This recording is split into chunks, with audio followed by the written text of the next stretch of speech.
દીવા તળે જ નીકળ્યું અંધારું, ઘરે જવાની લાઈમાં ભૂલકા ભૂલાયા. સાંસદ દેવુસિંહ ચૌહાણના ગામની શાળામાં જ બેદરકારી આવી સામે. શિક્ષકોને ઘરે જવાની લાઈમાં ભૂલકાને ભૂલ્યા. શાળાની બેદરકારી કે પછી ઘરે જવાની ઉતાવળ? લો બોલો.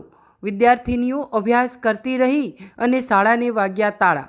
ખેડાના નવાગામ કન્યા શાળામાં શિક્ષિકાઓની ઘોર બેદરકારી સામે આવી છે. બીજે માળે વર્ગખંડમાં જ રહી ગઈ 17 વિદ્યાર્થીનીઓ. ધોરણ 7માં અભ્યાસ કરતી વિદ્યાર્થીનીઓ શાળામાં જ થઈ કેદ. શાળાના મુખ્ય દ્વારે તાળા જોઈ વિદ્યાર્થીનીઓ ગભરાઈ ગઈ હતી. બૂમાબૂમ કરતા વાલીઓ અને ગ્રામજનો પહોંચ્યા સ્કૂલે. તાળા તોડી બહાર કાઢવામાં આવી 17 વિદ્યાર્થીનીઓને. ગઈકાલે સાંજે ઘટી હતી આ ઘટના. વાલીઓ અને ગ્રામજનોએ લીધા શિક્ષકોના ક્લાસ. માફીપત્ર લખાવી મામલો શાંત પાડવા શિક્ષિકાઓનો પ્રયાસ. ખેડા જિલ્લા શિક્ષણ વિભાગ દ્વારા શરૂ કરાઈ તપાસ.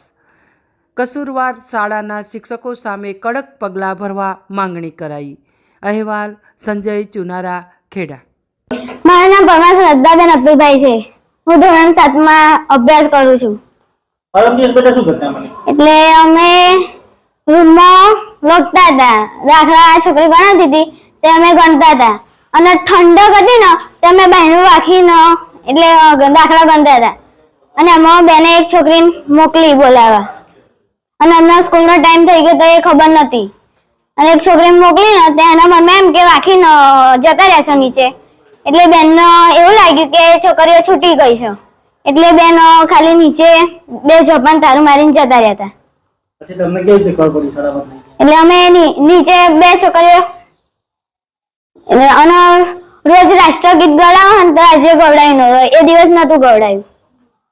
મારું નામ રાવળ રિદ્ધિ છે. હું ધોરણ 7માં અભ્યાસ કરું છું.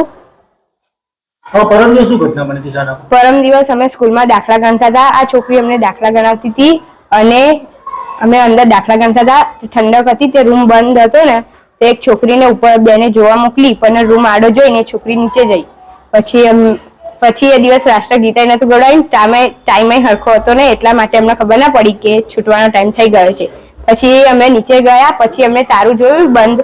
પછી અમને ખબર પડી કે બધા સ્કૂલમાંથી જતા રહ્યા છે. પછી અમે બાજુના કાકાને બૂમ પાડી એમને ચાવી આપી. પછી અમને રૂમ ખોલ્યો. પછી અમે બહાર નીકળ્યા. કેટલા બાળકો હતા? 18 બાળકો હતા અમે. મારું નામ પ્રજાપતિ ભાગીરથીબેન મોહનલાલ. હું પ્રાથમિક કન્યા શાળા નવાગામના આચાર્ય છું. તમારી શાળામાં શું ઘટના બની? એટલે એમાં શું છે, જે તે ટાઈમે ઘટના બની તે વખતે 2 શિક્ષકો હાજર હતા અને 2 શિક્ષકો હાજર હોવાના કારણે 1 થી 8 ધોરણની શાળા છે. 2 શિક્ષકોને સાચવવા એટલે થોડું તકલીફ પાડું તો ખરું, પણ તો બેને આખો દિવસ સાચવ્યા. નીચે 2 માળની બિલ્ડિંગ છે. નીચે 1 થી 5 બેસાડ્યા બાલવાટિકાથી અને ઉપર 6, 7, 8 હતું. અને એક જ શિક્ષક હોવાથી બધી રૂમમાં એ વારાફરતી કામ કરતા હતા. પણ છૂટવાના ટાઈમે થયું એવું કે બધે બાળકો નીચે આવી ગયા અને 7મું ધોરણ એવું હતું તો ઠંડીના કારણે બારણું થોડુંક આડું રાખીને ભણતા હતા. અને બારણું ખુલ્લું જ હતું પણ કેવું કે બારણાને ખુલ્લા બારણાને લોક મારેલું હતું. એના કારણે બારણું આડું હતું એટલે વિદ્યાર્થીઓને જ્યારે જોવા ગયા ને તો એવું લાગ્યું કે આ વિદ્યાર્થી ઘરે જતા રહ્યા છે. પણ હકીકતમાં વિદ્યાર્થીઓને લેસન આપેલું હતું. એટલે વાંચન લેખન ગણનનું એ વિદ્યાર્થીઓને જે લેસન આપ્યું હતું ને તે એક વિદ્યાર્થી બધા વિદ્યાર્થીઓને કામ કરાવતા હતા. એટલે એમને ધ્યાન ના રહ્યું કે આખી સ્કૂલ છૂટી ગઈ છે. પ્લસ એવું થયું એમાં ધ્યાન બહાર જતું રહ્યું કે 1-2 શિક્ષકોને હેન્ડલ કરવાનું એટલા માટે રાષ્ટ્રગીતનું ગાન કરાવતા હતા ને તો તે દિવસે ભૂલમાં રાષ્ટ્રગીતનું ગાન ના ગવાયું. અને ઇલેક્ટ્રિક બેલ પણ ચાલુ છે પણ એમ કે પેલું આખો દિવસ વાગે તે દિવસમાં પીરિયડ કંઈ બદલવાની કોઈ સિસ્ટમ હતી નહીં. 2 શિક્ષક હતા એટલે 2 શિક્ષકોએ જ આખી સ્કૂલ સાચવવાની હતી, પીરિયડ બદલવાના નહોતા. એટલે ઇલેક્ટ્રિક બેલ ચાલુ પણ ના કર્યો. એટલે કેવું કે એના કારણે ખબર જ ના પડી કે 5 વાગી ગયા છે. એટલે નીચેથી વિદ્યાર્થીઓ જતા અને જે વિદ્યાર્થીઓ જે રૂમમાં બેઠા હતા ને એ રૂમ તો ખુલ્લી જ હતી પણ નીચે જે મેઇન ગેટ ના હતું ને ત્યાં તાળું મારીને શિક્ષક જતા રહ્યા. અને બસ આટલી જ ઘટના બની છે. અને એમાં પછી વિદ્યાર્થીઓ ધીમે રહીને પછી એમની હોશિયારીથી બહાર પણ નીકળી ગયા અને કોઈ વિદ્યાર્થીને કોઈ નુકસાન થયું નથી. ફરજ ઉપર 2 શિક્ષકો, આસિસ્ટન્ટ શિક્ષકો 2 હાજર હતા. મુખ્ય શિક્ષક અને ઇન્ચાર્જ શિક્ષક અમે બંને ઓડિટ હતું. 4 લીધા પછીનું પહેલું ઓડિટ હતું એટલે બંને સાથે ગયા હતા.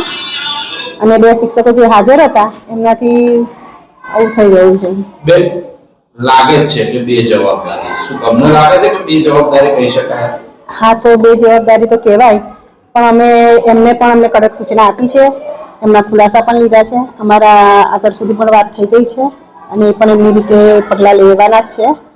તમારા દ્વારા કોઈ નોટિસ આપવામાં આવી છે? અને મેં પણ એમને લેખિતમાં નોટિસ આપી છે, મૌખિક સૂચના આપી પહેલા, પછી લેખિતમાં પણ મેં એમને આપ્યું છે. તે બંને પણ મને લેખિતમાં ખુલાસા આપી દીધા છે. કોઈ અધિકારીએ મુલાકાત કરી? કોઈ અધિકારીએ કોઈ નોટિસ આપી હોય એવું કર્યું?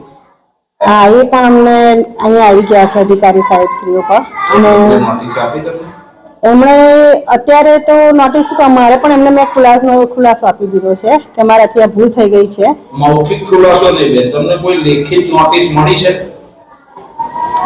લેખિત નોટિસ તો અત્યારે શું અમારા નાયકામાં ચાલે છે આવી રીતે, એટલે અત્યારે લેખિત સૂચના નથી મળી, પણ મેં મૌખિક મળી ગઈ છે.